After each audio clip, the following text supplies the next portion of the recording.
So as some of you guys may know, I started collecting Marvel Legends again. Now, for a while now, I've been collecting Star Wars The Black Series, and then I got that Commander Bly figure in the last haul, and it really put me off. I really had a bad experience, but that Iron Patriot I got piqued my interest. Plus, being stuck in quarantine 24/7, I've spent a lot of time watching Disney Plus, and on Disney Plus, I've been watching Marvel films over and over and over again.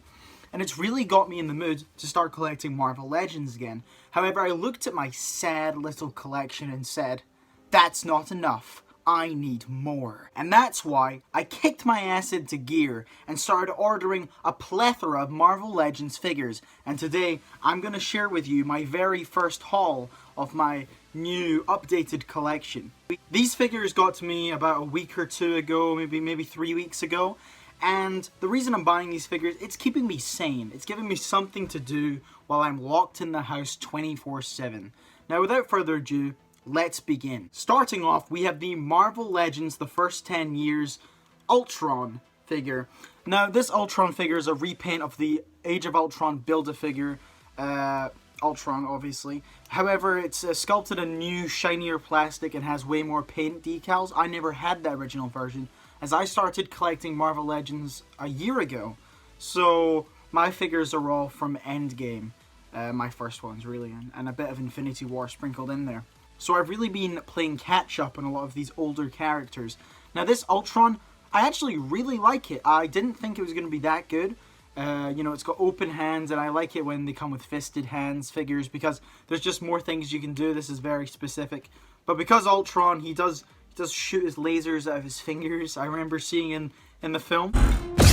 It really works. This figure is really good. I can't recommend it enough. If you guys want a review on this, leave a comment down below, because I might do it. But yeah, I feel like a lot of people didn't pick this up because Age of Ultron gets a bad reputation. I personally really like Avengers Age of Ultron, and he's one of my favorite villains. He's got so much charisma. You just can't help but like him, really. A gorgeous figure for an amazing character. I can't physically throw up in my mouth. Up next might be one of the most needed 2-packs of all time. After, you know, 2-pack. What I'm going to have to go with is the Marvel Legends 80th Anniversary Iron Man Mark 50 and Iron Spider 2-pack. Now, I had the Iron Man Mark 50. In fact, I think it may have been my first ever Marvel Legends figure, the Infinity War version. Either that or it was Worthy Cap or the Wasp. It was between those three. And you know what? I actually liked that figure. It wasn't great, but you know, it was okay. And I thought, wow, this figure gets a lot of hate. I don't know why. Until I got this. And oh my god. The paint, you know, the plastic this figure is molded in is so much better than the other one. I don't even count it as a part of my collection anymore. It just sits in some corner somewhere. This guy completely replaced it. Plus, he comes with so many accessories. Like, every accessory you could need, really. Like, realistically. Like, there'd be so many I wish for. But the ones we got were pretty damn good. A lot of people complain about them, saying, the shield's too short, or his little lobster blasters are too short. Well, actually, the problem you're looking at is all those accessories that come in the pack are from the very first scene with the Mark 50 in Infinity War when he's fighting Cull Obsidian. In that scene, he uses the short shield, and then he uses the drone backpack paired with the shorter lobster claw blasters. So that's why they're all shorter, and they're not the ones you recognize from some of the more famous kind of uses of his nanotech. But yeah, that's why, because they're from the scene in New York with Doctor Strange, Wong, Bruce Banner, Spider-Man, Cull Obsidian, Ebony Maw, those guys. And what a great figure this is. Now on to the other figure from the 2-pack, the Iron Spider figure. I never had the original Iron Spider, but I saw it didn't come with the Waldos, and this one does, and honestly, it's a pretty good figure. Bad thing about it is it doesn't come with interchangeable hands. Neither of the Iron Spider figures have. And I don't really use thwipping hands. I have one other Spider-Man figure, and that's the Far From Home tech suit, I think it is. And it is the Spider-Man in my display, like my main display. So this guy doesn't really get displayed much, but I do mess around with him. He's really cool, but that's, you know, it's a more classic figure. It's not as specific, I feel. But really, a really good figure. It comes with a nice head sculpt for Peter Parker. Not amazing, but it's good enough. Like, it's pretty decent. And ultimately, I can't recommend this set enough. Like, if you need a Spider-Man and an Iron Man, boom, amazing. And it makes that Mark 50 figure from like a B tier figure, maybe even C, to I'd say an A tier figure, to be honest. It's pretty damn good. Up next is everyone's least favorite character. It's Captain Marvel. Is that like a personal attack or something? No, I'm just kidding. I actually don't dislike Captain Marvel. I thought she was pretty good in her own film. Not one of my favorite superheroes. She's a bit dull. Is that like a personal attack or something? But I thought there was a cockiness, a smirkiness there that I could get behind. However, Endgame came out. Hated Captain Marvel. She was trash in Endgame. She was barely in it, but she was trash. Is that like a personal attack or something? Somehow they made her even more boring than she was in her own film. Like, I like Captain Marvel. It's a fun movie with a great supporting cast and a pretty decent plot. But she was definitely one of the weaker aspects of her own film. And when they brought her back in Endgame, she just wasn't that great. But onto this figure, I actually really like this figure. Now this was the basic figure, so it was like a UK exclusive packaging. So it didn't come with open hands, which I'm fine with. I don't use them at all. I'm a fist kind of guy. It came with an alternate head sculpt that doesn't really look like Brie Larson. So I always display her with the helmet look. It's my favorite look for her anyway. I think it's pretty cool.